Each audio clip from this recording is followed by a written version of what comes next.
2026లో కూడా ఇలాంటి ఊర్లు ఉన్నాయంటే మీరు నమ్ముతారా? హాయ్ అందరికి, నేను మీ అఖిల్ సంచారి. ఈ రోజు మా రైడ్ కొంచెం డిఫరెంట్. ఇండిపెండెన్స్ డేని కొంచెం స్పెషల్ వేలో సెలబ్రేట్ చేయాలని అనుకున్నాం. ఇది ఏటునగరం ఫారెస్ట్ లో ఉన్న ఒక చిన్న విలేజ్. ఇక్కడే ఒక స్కూల్ కూడా ఉంది. ఈ రోజు ఈ స్కూల్ పిల్లలతో కలిసి మనం ఇండిపెండెన్స్ డేని సెలబ్రేట్ చేసుకోబోతున్నాం. ఈ క్యూట్ పిల్లలకి మేము ఫ్లాగ్స్ పెట్టాం. కానీ ఒక చిన్న ఫ్లాగ్ పెడితే పిల్లలు ఇంత హ్యాపీగా ఫీల్ అవుతారా అని చెప్పి ఆ పిల్లలకు నేను ఫ్లాగ్స్ పెడుతుంటే నాకు అప్పుడు అర్థమైంది. వద్దు వద్దన్నా వినకుండా కూడా నాతో కొబ్బరికాయ కొట్టించారు. కొబ్బరికాయ కొట్టించి ఆ తర్వాత మేము ఫ్లాగ్ హోస్టింగ్ చేసినాం.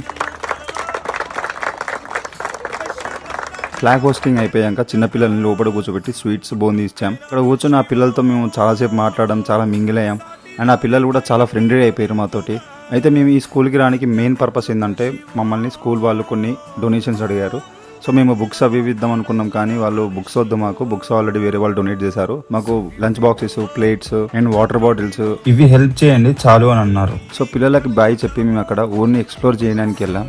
ఊరు మాత్రం చాలా అంటే చాలా బ్యూటిఫుల్ ఉంది, కానీ కరెంట్ లేదు, నెట్వర్క్ లేదు. 2026లో కూడా ఇలాంటి ఊర్లు ఉన్నాయంటే మీరు నమ్ముతారా? ఇండిపెండెన్స్ వచ్చి 80 years అవుతుంది, ఇంకా మనకి ఇలాంటి ఊర్లు కనపడుతున్నాయి.